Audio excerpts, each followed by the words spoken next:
5, 4. Hello and welcome to No Summary, Golden Thread's live stream series of conversations with artists that don't fit in a box. For those of you who may not know, Golden Thread is the first American theater company devoted to plays from and about the Middle East. We are based in San Francisco, and next year we celebrate our 25th anniversary, which is amazing. That's crazy. I know. Yeah. Today, I am so delighted to welcome my dear friend and colleague, Evren Odcikin, who is currently the Associate Artistic Director at Oregon Shakespeare Festival. I could go on and on and on about all the amazing things about Evren, but I'm just so happy to be here with you and have an hour to talk to you and catch up. And I know. Yeah, and I'm just, Hi, Nora. Hi, Habibi. Evren and I were together at the beginning of the pandemic, so I feel like we had this really special bond because we remember exactly where we were when the world changed. Oh God! And that now, is so true. Now you're gonna produce this play on the Zoom. Yeah. This is who I am, and I want you to tell us about it and how it's going. It's going okay. I'm here immediately from Tech, actually, which is a totally different space for a digital play versus live production. I mean, we're all in our little boxes and a bunch of amazing technical folks and the actors who, it's in their houses. So they're the ones doing all the work, the actual building and the camera setup and the lighting setup. I feel like my job is the easiest. I just kind of sit there and wait for things to be done and give opinions. But yeah, it's going really, really well. It's a new play by Amir Nizar Zuabi, who you know very well from Oh My Sweet Land, which you acted in. I feel like that was the project that I fell in love with his work on and met him through. It's another cooking play, that Oh My Sweet Land for Golden Thread. We toured it all over the Bay Area into kitchens. This one takes place in two kitchens, one in Ramallah, one in New York. Father, son talking to each other while cooking as well. Mm-hmm. They're cooking fatir this time, a Palestinian dish. And yeah, it's been really, really lovely. It's a gorgeous, beautiful play about loss, grief, staying connected with your family across great distances. And it's what I really love about it is it looks at it through the eyes of two men. Yeah. And sort of digs into, in a really unexpected, beautiful way, ideas of masculinity and sort of dives into some of the stereotypical understanding of masculinity we have in the Middle Eastern cultures, and then actually complicates it and challenges it in really beautiful ways. So it's been as weird and difficult and complicated as this format is, it's also been still... I found it to be quite soul nourishing at this time to get to spend time with these beautiful words, with these beautiful actors, and actually talk to actors, just talk to designers, including James Ard, who's a resident designer at Golden Thread, who's doing my sound. So yeah, it's been really wonderful. And we start performances tomorrow night on the 5th, and then we'll see where we are. We'll see what people make of it. It's been this really wonderful, lovely process. It's just great to be even in a virtual room with a bunch of artists, not talking about problems or not talking because I feel like I get to be an arts administrator. So I spend a great deal of my little Brady Bunch's square time talking about money and Excel sheets and planning and programming and all those kind of things. And it's just been really lovely to touch back to the artist soul part of my person. How did you, because I don't even know how the play came about. Was it something Amir has written during this time? Yeah. Is that right? Mm-hmm. I didn't make that up. And yeah. How did you connect with him over it? Yeah, so Amir, Oh My Sweet Land, we connected to during that. And then right after I had gotten this job, I actually went to Minneapolis to the Guthrie because they were doing this really beautiful festival of Arab work in tandem with Heather Raffo's Nora, which they produced, which was gorgeous. And they, so I went there because now that I work at OSF, I get to do those kind of things. Well, used to be able to. And I met Amir there and we had some great conversations. So Playco and Woolly Mammoth. Playco is in New York City. They had produced Oh My Sweet Land in New York at the same time as Golden Thread, and Woolly Mammoth, which is in DC. They commissioned Amir to write this show Oh. for Zoom, or for digital distribution, I should say. At the beginning And of the yeah, pandemic? they wanted to talk Okay. to him about Oh My Yeah. Sweet Land, if they could do Oh My Sweet Land as a digital play. And he was like, I'm like, that show has been done so many times in so many Yeah. different ways. So they asked him if he would write a new play. And against all wisdom, probably for him, because he's so busy right now, he did write a play, which is beautiful. And I think my name came up just because of all of those connections I mentioned. What's been really interesting is I said yes to this crazy experiment of performing a show live over Zoom. Well, it looks like Zoom. We're using many different platforms, Right. but to look, digital play for these two companies, and I was like, it's going to be a great experiment. No one has done this. Let's try it out, right? And then as I said yes, they're like, oh, by the way, ART in Boston signed on as well. I was like, okay. And then they're like, well, Joe Hodge is going to be the dramaturg, which I'm really, Joe Hodge is the artistic director Yes. at the Guthrie and is Palestinian American, and he's been such a wonderful support. And they're like, well, Joe Guthrie is coming on board as well. I was like, okay. And then I talked to Nataki Garrett, who's the artistic director at OSF, to just clear my directing schedule with Right. her. And she's like, well, we should be producing it too. So now it's my OSF directing debut and my Guthrie debut, ART debut. Well, like these are 5 companies that they're like, bucket list companies. And I'm working with all of them at the same time over Zoom on this play that will hopefully work because it's this huge experiment. So it's been this really, it's, I guess, one of those weird pandemic silver linings about our industry is that it's making this sort of collaboration possible. And it's allowing a play like this, which normally would not reach to these sort of big houses necessarily and reach their audiences, to be able to do that, And it's just, I do hope that the companies are building relationships with each other. I feel like I'm building relationships with all the companies. So I hope post pandemic, when we're back in the live production world or live and digital production world, right? Whatever post pandemic looks like, that these relationships we're building, these connections we're building will carry on. That's the hope. Yeah. I mean, I think it's such a sort of rich, fertile ground for deeper conversations. And what a way to collaborate. I mean, 5 companies coming in on a piece like this, I think that's really telling about where we are right now. Yeah, and it's also, right? and it's just I think it's easier to sort of say yes to more experimental or what some folks might consider risky work, and none of these companies are particularly known for their averseness to risk, to be honest.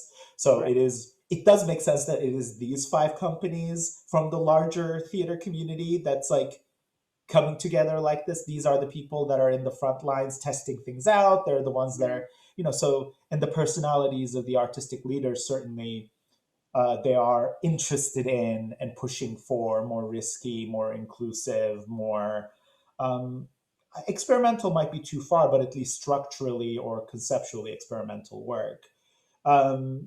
So yeah, but it's also the thing that's really lovely to me is, Amir is now back in Israel, so but was in Stockholm for a while, and we have someone in Virginia, someone in New York, DC. I'm in Oregon. Our sound designer is in San Francisco, and there's a sort of larger sense of collaborative possibility, right? Yeah. And for a place like Golden Thread, international work has long been our interest, and it's something that is very limited by budget and visas and many, many other things. The list goes on. And this sort of removes some of that. It's not the same as having a person in our country, right, performing for us and really getting to have that, I call, hormonal connection with their storytelling. But at the same time, Amir gets to be in rehearsals with us, time difference permitting. And that's incredible. That is like an amazing experience for all of us to be able to have access to someone from Palestine who is Palestinian, who's written the piece, be there with us, and really actually, there's just that collaborative aspect is that is one of the few gifts that we're getting through this crazy, crazy time. Well, yeah, I mean, it's sort of that common experience as well, right? The Mhm. fact that we're all going through this, and Mhm. that sort of the quality and the focus that we get when we're actually in the room able to do something creative is rich. It's very rich. I mean, I know my small dabbles of creativity Mhm. since March have really enlivened me, so I can imagine for all parties it's exciting and a challenge, you know, one of Mhm. those sort of fruitful rich challenges right now. I'm really glad the number of times I've said this, I'm so glad I grew up at Golden Thread, like, as an artist, because one, the company itself is based on the idea that difficult conversations must be in the center of the work, not just on stage, but in the rehearsal process. Also, it's a company, just how Taranj is built and how she's trained all of us that have come up through the company that like risk is okay, ambition is okay.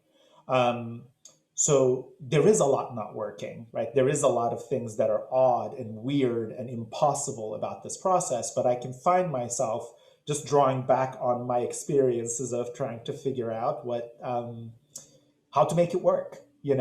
And when something is challenging, to step towards it and see if we actually find a story, a nuance, a connection through that process of stepping together into the unknown. And, if you worked at Golden Thread for as long as the two of us have, that's just second nature. Yeah, That's just how I make work.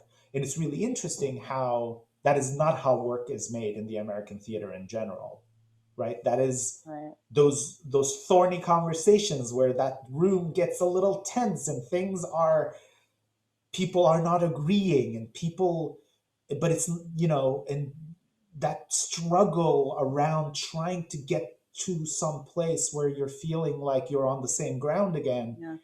There's a lot of fear towards that in the American theater, which, um, I think that's part of the whole We See You White American Theater and the anti racism work that's been so challenging for a lot of folks in the American theater is based on, because we're just like not for an art form that is so based on communication, we're actually not very good at communicating through issues. And I feel like the whole industry is coming to where Golden Thread has been for 2 decades. Do Is you how it always feels. do you feel like when you run a room now, though that's so implicit in your nature to sort of hold, I mean, I feel that with you, but that's also, I Mhm. know you and I've known you for so long, so Yeah, it feels like sort of there's no translation needed in that way. that's so true. And so we know we trust each other in that way, but I'm wondering in a new space, like a virtual space like this, Hmm. where you have Amir in now Yeah. Palestine and your actors everywhere else, like does it feel like you're able to do that, or you have to kind of work towards it? Makes It's sense. interesting. This show has not felt difficult at all, mainly because I think um, a lot of us are Middle Eastern. So that's like there's a cultural aspect to argument as love. That's just like you know what I mean? That's just how we're built, right? Yeah. So there's a little bit of that, I think. But also, Yusuf Sultani, who's playing the son, and we had worked together before, so he knows me. Where did you And work together? Remind me. Was that at Interact for Heartland, that's right? Gabriel Jason Dean's piece about Afghanistan. Right. It was the first time he actually got to play he's Afghan, and it was the first time he got to play an Afghan character, which was incredibly beautiful for him. But so he knows who I am from like having gone through a fairly political play together. Amir is Palestinian and fine, and as a person. And then Ramsey Fargala, who plays the father, is I don't know how else to say that. He's like my people. He's done a million of Mona Mansour's work. Right. He jumped right in. So I feel like this has been easy in terms of um, I can speak to like moving into a space like OSF, right? I think what you said is really true in the sense that you know me, right? And there is common language. So when we're working together, or whenever I'm working with anyone from Golden Thread, um, we start ahead, because you know me, I know you. There's a sort of mutual respect. There is a generosity towards the intention each person has. And when you come into a new space, and especially when you moved away from home, right? San Francisco Yeah. was home for 15 plus years. I'm literally, other than Nataki Garrett who brought me here, I was really kind of working with only people I had just met. And that's been the year and a half plus I've had here. There has been a big process of meeting each other, people learning about me, people getting acclimated to my talkative, opinionated, lots of hand motions ways, and my interruptions, and that my interruption doesn't mean that I disrespect you. You know, there's just a lot in these leadership positions of introducing yourself and people hopefully having a sense of generosity towards you to meet you where you're intending to meet them. Yeah. And of course, this was doubly, triply complicated by the fact that we have a pandemic and our theaters are closed, and a good deal of folks got to meet me while I was laying them off. Like, it's just, so that part of it, I don't want to underestimate the impact that had on what you're talking about, right? This sort of Yeah. starting ahead and diving into difficult conversations together. Having said all this, I do feel really lucky because I'm working at Oregon Shakespeare Festival, whose work in the equity, diversity, inclusion, anti-racism work is, you know, way ahead of so much of larger theater companies working in the U.S.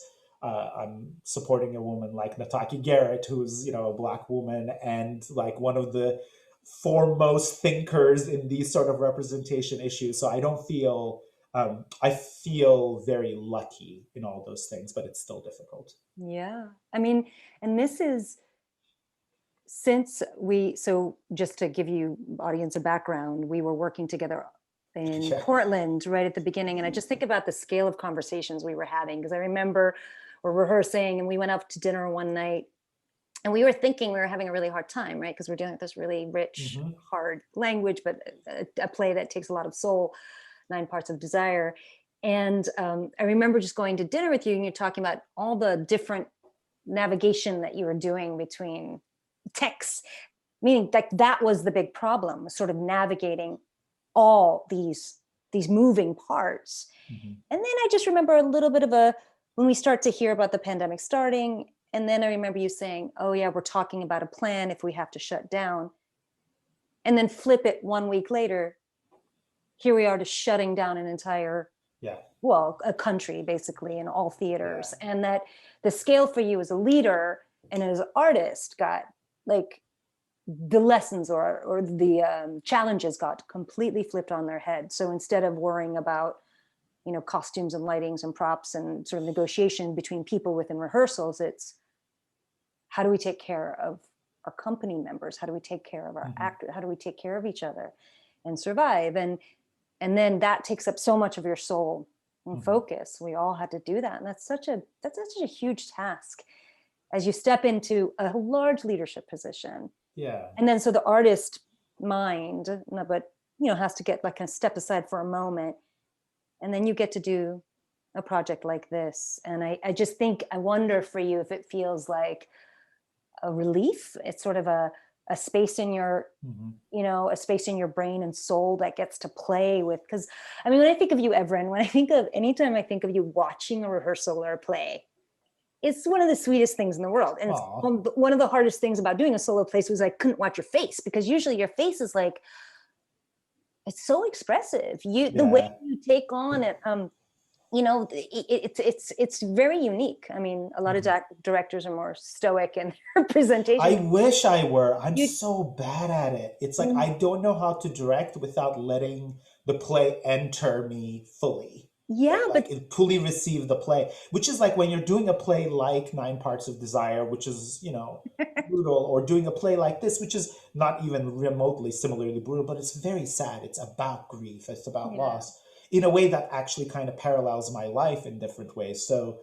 I'm like, oh, like I remember 9 Parts of Desire. I mean, you were thinking about this a lot, right? Like, how am I going to get through this run? right? Like Yeah. I just have to, you had to, we talked a lot about your self-care and entrance and exit rituals around the performance, because it's just so hard to receive that kind of thing in your body every day and not let it impact you. But I remember, I think it was after our first read, I was like, how on earth am I going to get through this rehearsal process? Because I know how I let this stuff in. And then, so I had to I've learned over the years that as an artist, as you said, I have to do that. Um, in a weird way, that's been a big learning for me as an artistic leader as well, because my job, like so many others, I need to hold the space. I need Right. to be a little stronger than I am for, you know what I mean, to be able to make sure the company is okay, the people have believe that we're going to be okay. But that comes at a cost, because Yeah. I am an artistic soul. So if I'm dealing with people who are going through something, or I'm dealing with people who are reacting to me in bad, unacceptable ways because of whatever they're going through, or because they're assholes, these are all possibilities in the world of leadership. I don't know how to go through those without letting it get into me.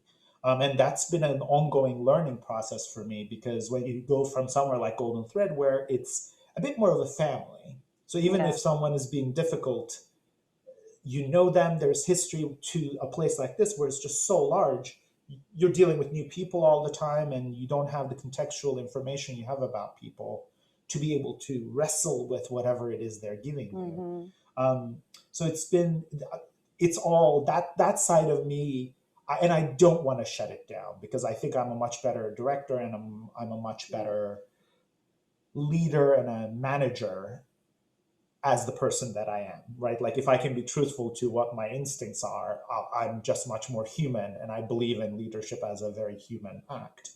However, having said this, as you said, for the pandemic, it was that moment of closure was really interesting, because the two of us, and Kirsten, and like the folks who were making that play with us, we had to really have a moment of mourning together, which we tried, and it was hard because it was just kind of so difficult to wrap our brains around.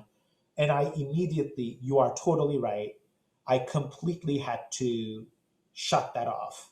Like that, whatever the artist hurt I was feeling had to be like put away, because I had to take care of the hundreds of artists and craftspeople that were feeling that exact same thing from the emails I was sending them. Yeah. So in that way, it felt, it's been an interesting process of going back to the morning of Nine Parts of Desire and 1001 Nights, and on the periphery at Golden Thread, like Yeah. all of the plays that I've lost through the pandemic as an artist.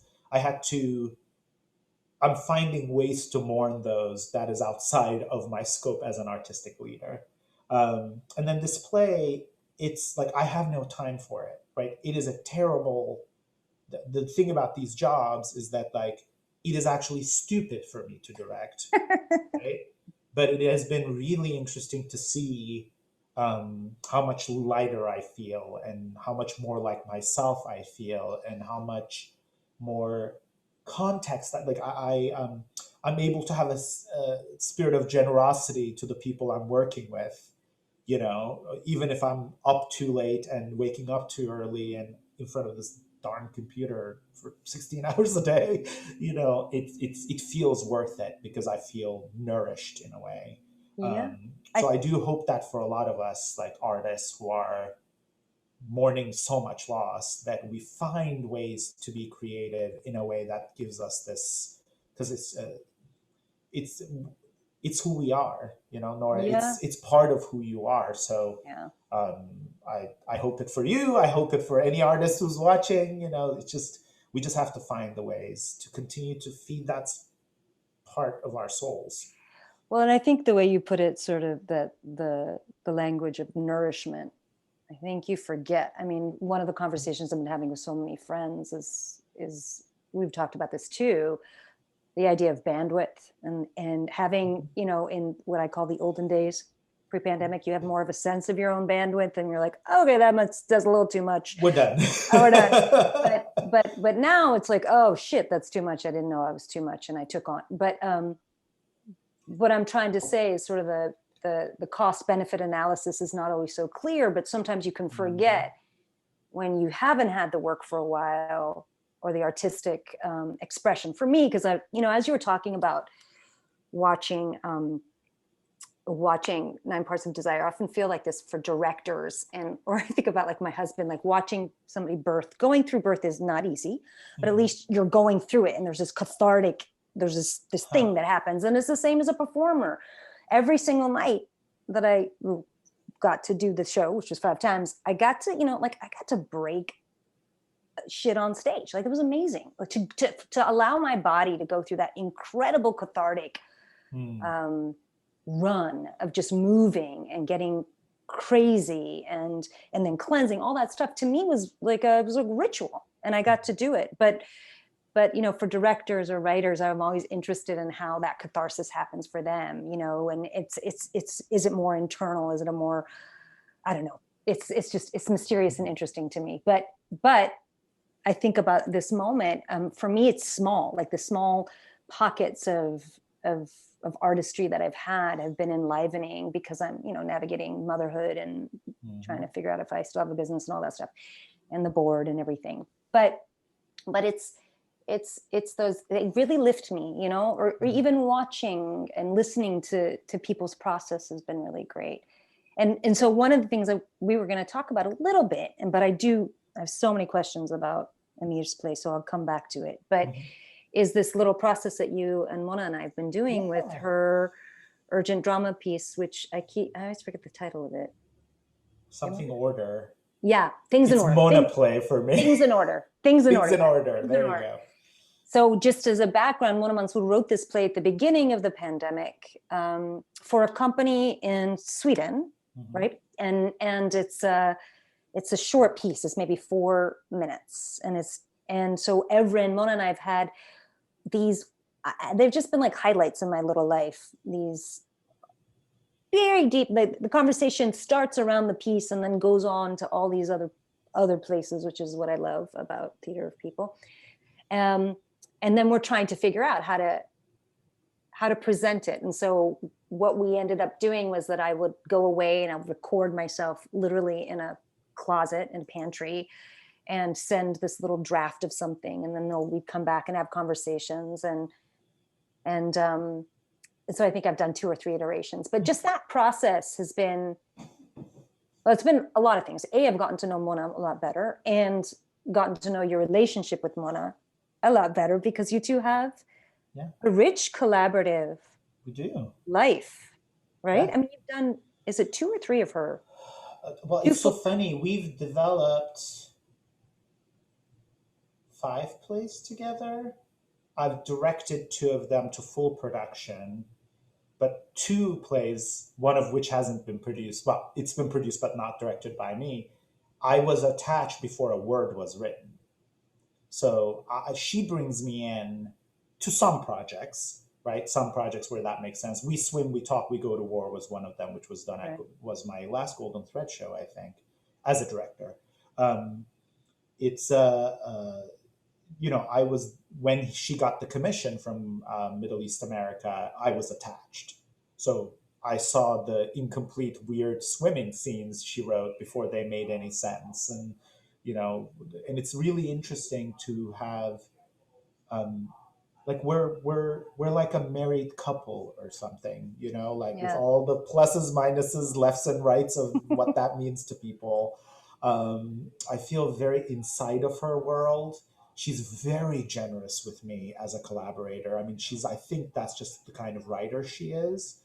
And it's a very two-way street, and we complete each other's sentences. We can be ornery with each other. We can disagree very vehemently and then, be in total agreement the next moment. So and it's been really interesting for me, because I don't think you've ended up doing any of her plays at Golden Thread.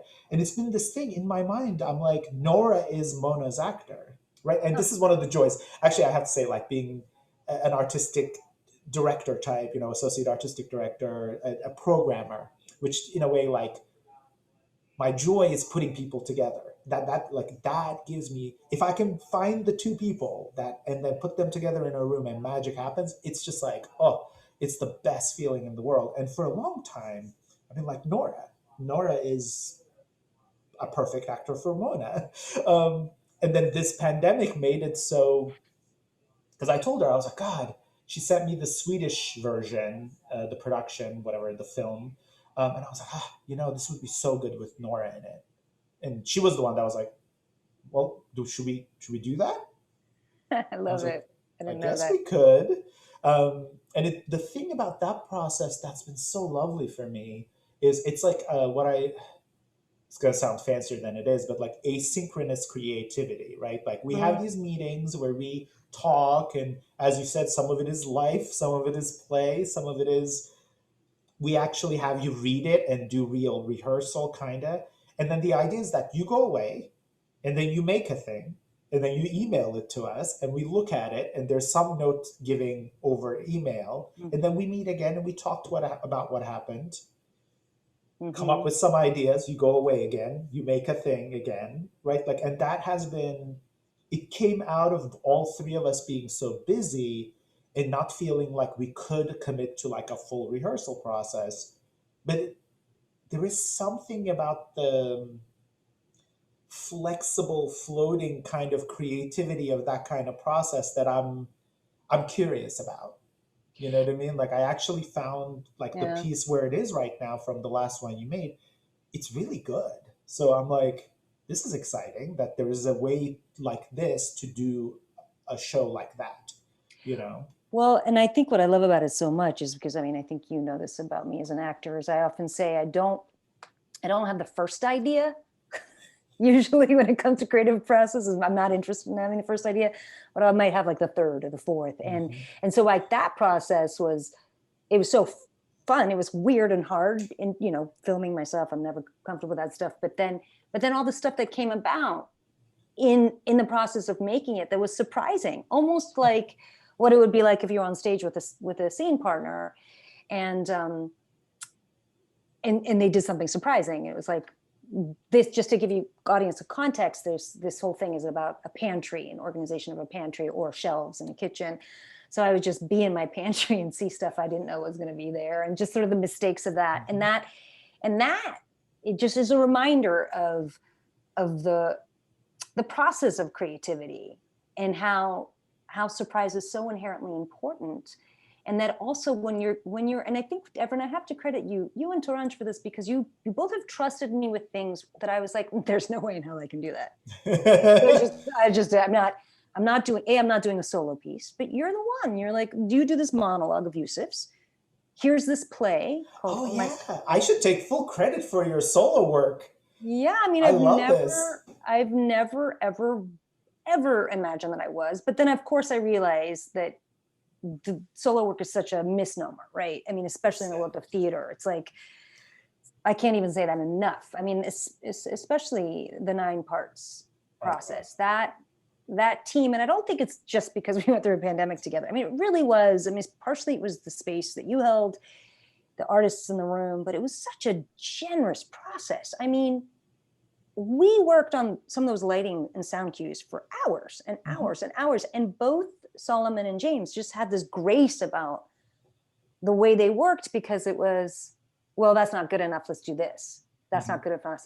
And so what it feels like when you're part of a team like that and you're a performer, and I think this is part of, hopefully it's a shift that we'll continue to see in American theater, is that we all have agency in the artistry and the final product, but nobody has one hand. Like, it's not, of course there are things that are very Evren Odcikin in terms of directing, right? But we know it's all part of a big picture. And that was just so, it was such a lesson, a reminder and a lesson for me, but also I never felt lonely in the process. And that's for me as a performer. I'm a kid that, like, I like to be around other people. I want to interact. I want to feed off of other people, but it never felt that way for that show, which I wasn't expecting. Yeah, it's just kind of, I mean, also to throw it back at you, you're that kind of actor too. right? There's a version of Nine Parts of Desire with a specific different kind of actor that would be only about that actor, right? And of course, the whole thing was holding you up and propping you up and pushing you into places that maybe you would not want to go to on a regular basis. But it is also really interesting how much uh, at this point in my career, how I'm just want collaborators. I just want people who are not driven by ego, you know what I mean? Who are just actually want the best thing. They don't care if it's their idea or not, right? Yeah. And the nice thing about having done this for what now, 18 years, professionally, it, I've like collected people. That's how it feels when you're a director, right? Like you're like, okay, this is my person, my person, my person. And again, with Mona and you, right? And it's always joyous when the two of your people, you put Yeah. them together and it works, you know. And that was certainly the. I think this is also just had to give credit where credit is due. That was what was so beautiful about Nine Parts of Desire, and that was possible because it was at Portland Center Stage under Marissa Wolf and Chip Miller's leadership, Yeah. Yeah. Furman, right? Like Yeah. there is something to be said about how a space absorbs the values of its leaders.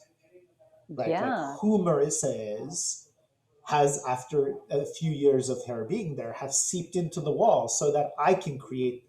And I know that when she's asking me to direct, right, and she's that kind of producer, that she's looking for my kind of room and my kind of artists and my kind of process. And when you have that kind of um, trust, then I can bring you on, and I can bring James and Dina and all of these people, Solomon, who Solomon was, that was our first time, but literally one conversation, I was like, yep, you're my people, you're staying, you Amazing. know? So it's just a really, that process of, as you said, theater as a sum of many people's best ideas. And that includes both those people who are making the work inside the room, but also those who are holding the room Mm, around, the that's very true. context together. Um, and sometimes you put amazing people in a room and it's still terrible, right? Like it's art. And then we have to sort of celebrate those processes where you put the awesome people in the room, and like Nine Parts of Desire, it works out. And it's not just works out as in the show. I was so proud of it. I think we made a really beautiful production, even if people didn't get to see it. But it also was a good room, like it was a good experience leading to a good product. And to bring it back to This Is Who I Am, that has felt similar. Mm, There yeah. is something about that process that has felt similar. And I think I keep thinking, as I've been yammering away, it's also the right, like when you have the kind of honesty that Mona Mansour's work has, or Heather Rafa's work has, or Amir Nizar Zuabi's work has, like when the words on the page are that kind of honest and that Mhm. kind of generous, it sort of forces you, as the words collaborators, to be honest and to be open and to give up a little bit of yourself into the room. So I also have to say it's easy to do that with Nine Parts of Desire. It's easy to do that with This Right. Is Who I Am. Yeah. Yeah. No, I mean, yeah. I mean, I think I read it. You sent Uh-huh. it. It was so great. And it made me, I don't know, I settled into it really easily. I think Yeah. there's so much about the world that felt familiar. Not only that, but also the language. I Mm-hmm. mean, the difference here was that there were people having conversations versus Oh My Sweet Land, where there are conversations happening in one body. But yeah, there's this just sort of qualitative. Uh, there's this qualitative aspect to it. It's just full of love, connection, and then there's humor, and then there's sort of that. I think Turan just coined it as like tender-hearted challenging. Yes. And I think when that language exists in a room, which I will say is cultural. It I'm is. just going to go out and say that there's something that you can rest in and play and push up against that maybe gives context to the whole team, if people can Mm-hmm. kind of come into it. But yeah, no, I really love the piece. I can't wait to see it. I mean, there's so much. I have to laugh because my parents are living with us and have been for a few months. Oh, wow. And my father is little known to many people, like the prep cook often. Like he chops stuff and gets precision down. And like there's this training that has happened in the kitchen. A lot of people don't know that Middle Eastern men get in the background. But there's just this quality to like, I just can't wait to see the scene. Where so all the onion cutting, the father being really good at it. That's really like all that, like busting out and like being almost professional, where like a son doesn't actually know that part of his father. That was really exciting. But what I wanted to ask you was, did Amir come with the full play and you read it, or did you? Okay, so you didn't do any workshopping of it or anything? No workshopping. We did. We had a really interesting process because of Amir's production, live production, which is now shut down again, sadly, that he built in Stockholm. And actually, for me, the OSF gala that I had to host and help produce. So we took 2 weeks off in the middle. So it was this really interesting. It was a little bit like the 9 Parts of Desire process, right? We had about 2 weeks of rehearsal, right? And I was able to do like a really rough draft staging. So we worked on the script and just like barely held together staging. The actors were able to go away, get off book, really get into it. And then we came back and we've been sort of revving up to opening. And that process, so the first 2 weeks felt a bit like a workshop, I would say. Yeah. And I think this is probably true for a lot of Amir's work. The work was done, as in we knew what it was. Does that make sense? Like the changes we made were tonal or towards making it more of what itself was, what it was, but it didn't feel like one of those processes where, scenes disappear and all of a sudden this character is a totally different person, that kind of thing. So it was all there.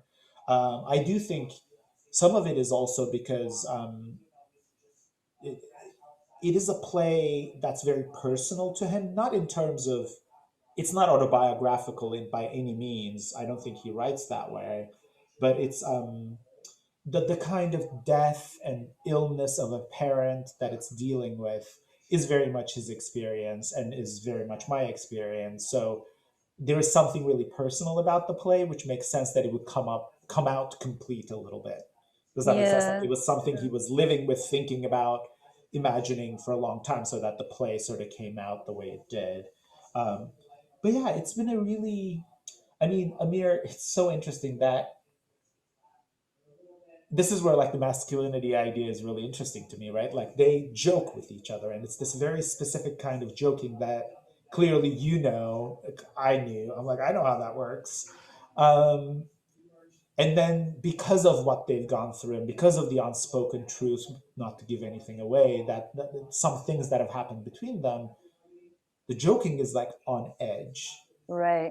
And sometimes they're joking and then are they joking? Was it? And the play sort of does such a beautiful job of building that tension to where the ending happens. And it's this, again, I don't want to give up too much of what happens in the play, but it, again, I agree with you that that's cultural. Like in a weird way, the way the play builds on itself feels very Middle Eastern. It feels very Palestinian, I would assume. I'm Turkish, so I can't speak to that specifically, but it seems very recognizable to Johaj and Ramsey, who are both Palestinian, who are involved in the play, right? Like there's something, and that's what's so exciting about working on something like this, which I'm so used to doing at Golden Thread, and now I feel lucky that I get to do it in these more, I guess, like wider mainstream spaces, is when you get our team together on a show like that, when you get the two of us together on a show like 9 Parts, we can actually go ahead and start ahead, right? We understand it, and we're not going to have to talk to Amir about how this audience, will they understand this? And this translation work that has been put on top of so much writing of color, artists of color, that not only do you have to like bare your soul, and then you have to like translate your soul for other people, which is just a really dehumanizing act, to welcome people into the room and then tell them that you don't understand them. So it's really lovely that there are these spaces now that we're able to create for ourselves, where we don't have to do that translation. And I feel really good about. if that makes sense, in terms of you were talking, like, do you hold the space a specific way? Yes, that is the non-negotiable for me in the space, right? I don't want Amir to have to translate himself. I do not want Yusuf or Ramsey to feel like whatever organic response they're having to something has to be shifted for the audience, right? Like, Yeah. for because the audience can't handle it or it doesn't make sense to them. It doesn't fit into whatever preconceived notions the audience has about Middle Eastern men, right? Like it. Yeah. I'm really interested in us continuing to create these stories, these characters, these beautiful connection pieces as ourselves, Yeah. right? Yeah. Like, as just do it.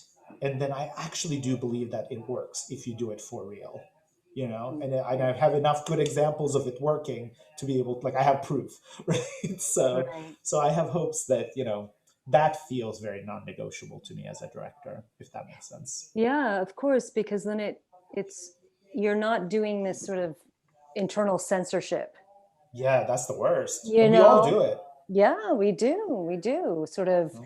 anticipating what might get met, or, Mhm. you know, trying to guess reactions as opposed to, no, this is just what it is. And there is a lot, I mean, I won't speak details about the show, but I really love a certain aspect of I always love it when characters like ours, or any character of color, sort of presents this opinion that might seem um, I don't know, dangerous to our own, is what I'm going to Mhm. say, Mhm. because I think that's like just full nuanced people, that we don't Mhm. have these monolithic stories. Like they're this sort of this cultural undertone that we can share. We can talk about that, but we can talk about it all at once. Like we don't Mhm. have to be this archetype or this archetype. And I really appreciate that about the piece. This one, actually, there have been more moments in this play than in a minute. Actually, this was very true for We Swim, We Talk, We Go to War too, right?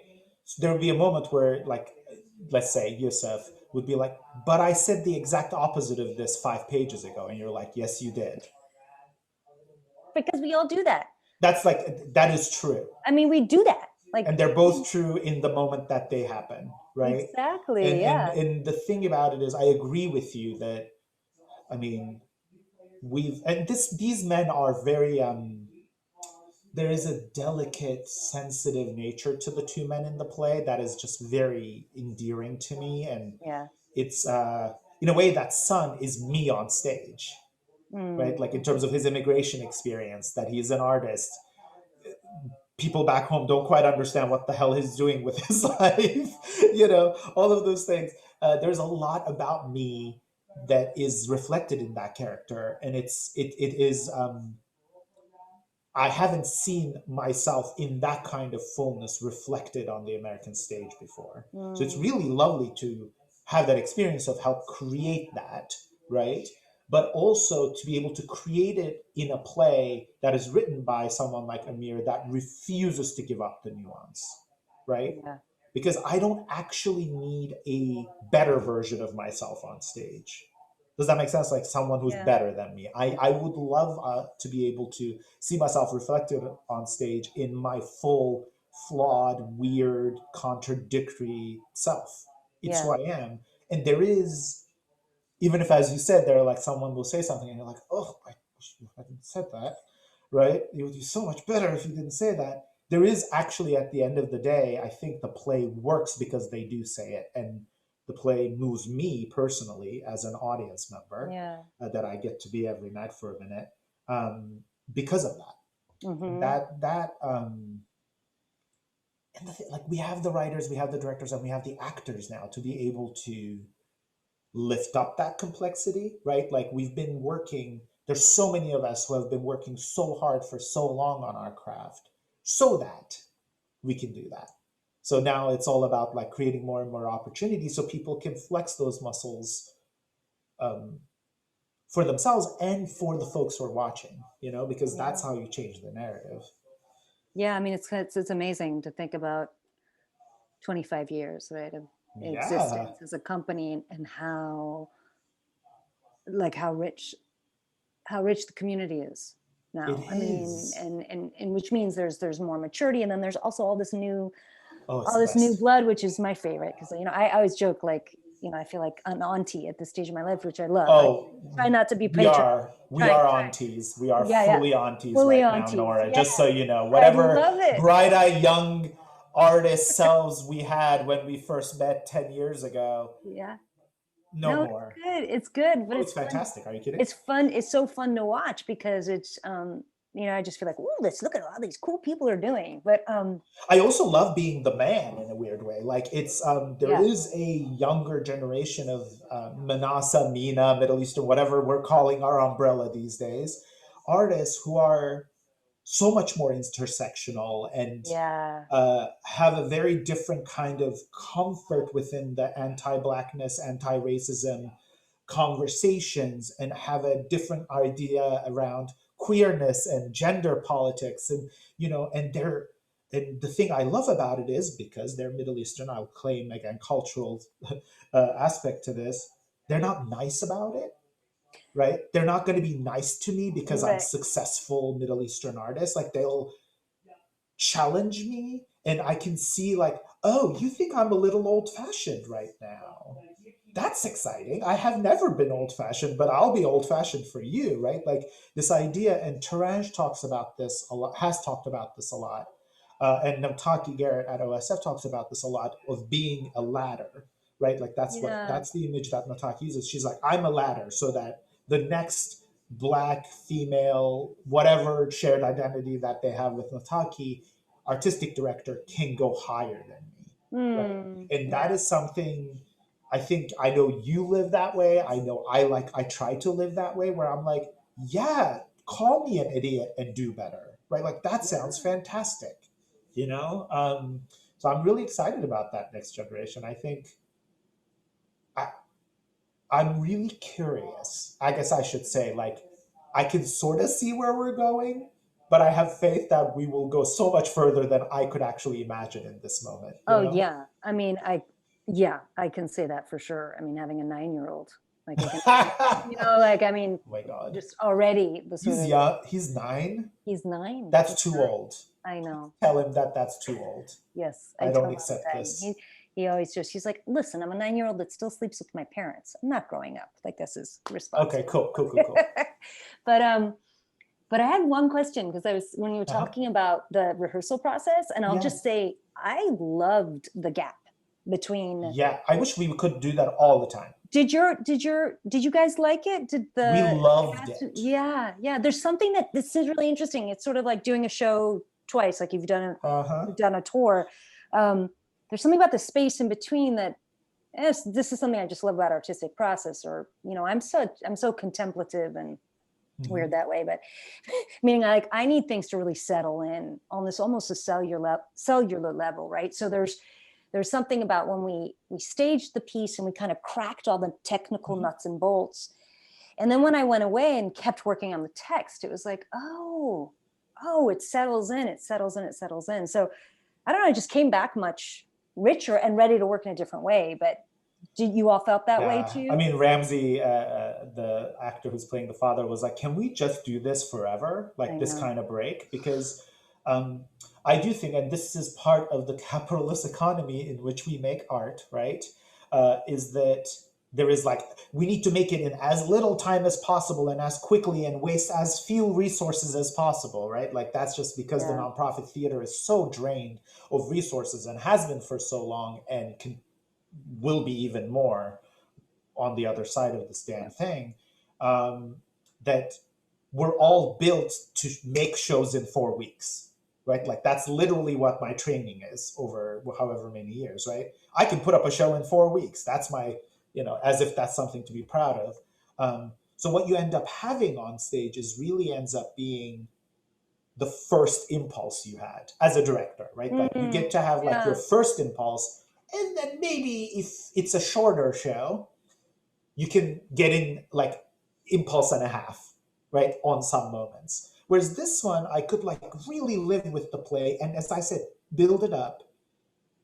We got to a place, I saw the final run through. I was like, well, that was tonally wrong.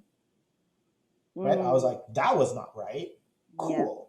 and the actors worked on it Mm-hmm. so they could get off book and, as you said, be at a place to do different kind of work when we got back. Yeah. But also I could sleep on it and think about it and spend time in the text and read what was actually underneath the lines in a way that you can only when you're not rushing to a finish line. Yeah. Right. And when you have that space, yeah, you know, you're a smart person. I'm a smart person. I can come up with better ideas if I actually have the time to expand my thinking. Yeah. And that's what happened for this one. And I just really, really wish there was, and this is very much part of the we see white American theater demands, right? Like that there's more space built into the processes because it's just the white supremacy of that deadline driven culture and doesn't allow you to treat people as people, doesn't allow you to take care of a bit, access needs, young, new mothers, like all of these people get selected out of our processes because our processes are so rigid and so packed. And I'm hoping we're doing this at OSF, really trying to figure out what rehearsal looks like, what tech looks like, what these processes look like that can create more space around the work to allow people to live and do better work, Yeah, such an opportunity. I mean, it really is. I mean, yeah. it's going to be super interesting. This is what I will say. Like, thanks to Nataki, thanks to David Schmitz, who's our ED, I feel very empowered and excited to imagine a different kind of world when we come back, right? That, like, if we actually keep it the same, we're saying we will no longer be here. That's my take. That if we don't change it, it will actually go away. OSF, theater, name theater company. And I just am worried that there are a lot of leaders or theaters that are not looking at it that way. They're looking at this moment like we just have to like hold on so that we can go back. Yeah. And I just don't know if there is going back. Yeah, I mean, I think it'll be a while till we have regular audiences in a house. I mean, we're going to have to. We can't go back. I mean, that's the way I see it. But I understand people adhering to what they know as opposed to what they don't know. But I agree. I agree with you. I agree with you. And the hard thing about it is like that going back, whatever we're going back to, we all loved it. I mean, like, we have chosen in different ways to make this our lives, our livelihood, our passion, the center of our universe. So we love theater, right? But it's not like it was like always amazing or really that great for a lot of people, right? Like it is also a space, we have been an exclusive space that has purposefully excluded whole swaths of people from our rehearsal rooms, from our audiences, from our behind the scenes, donors, board members, you name it, right? That's why spaces like Golden Thread was created and has thrived for so long, is because it's acting against that, right? Yeah. So as we miss and romanticize about theater in the olden days, this is actually a moment where we can also remove a little bit of that romanticization of what we used to have and look at the bodies hidden in the closets and clean it out. It's just as you said, it's just such an opportunity, and I'm really, really, really hoping that we all sort of step forward to that difficult conversation so that we can make it better. And I'm going to say inshallah, but exactly, right? Not in the Turkish context to the Arab context. Hopefully it really will happen. Yeah, that's the thing for me. I don't know if this is Turkish or just me. When I hear inshallah, I feel like my family used that when it wasn't gonna happen. Right. Like, right. We'll see you next week, inshallah, means there's no way we're seeing each other. Layla Buck, who's a writer I work with as well, is she uses inshallah all the time, and I'm always like, this is not hitting me the same way. Oh, Evren, it's so fun to talk to you. It's so easy. I could do it for hours and hours and hours. You're the best, Nora. You too. Just on record, I want to say thank you for being who you are as an artist, but also for Golden Thread, because I don't know if everybody knows that along with being an amazing artist, you're the board president, leading us through this crazy transition of, Taranj leaving us. Congratulations, Taranj. And it could not be in better hands. And I'm just so thankful for you. Thank you so much, Evren. again, it's a lot of teamwork, and I feel really honored to do it. Really honored. Yeah, we're lucky. We're lucky Yeah, that we're you're lucky. here to do it. Thank you. Friends, we've come to the end of our time, and I would just want to thank HowlRound for hosting this live stream event. A recording of the session will be available on both HowlRound and Golden Thread's websites. Many thanks to our live stream technician, Wendy Reyes, and Chris Steele for managing the live stream on Golden Thread's Facebook page. And many thanks to all of you for joining us, and to you, Evren, of course.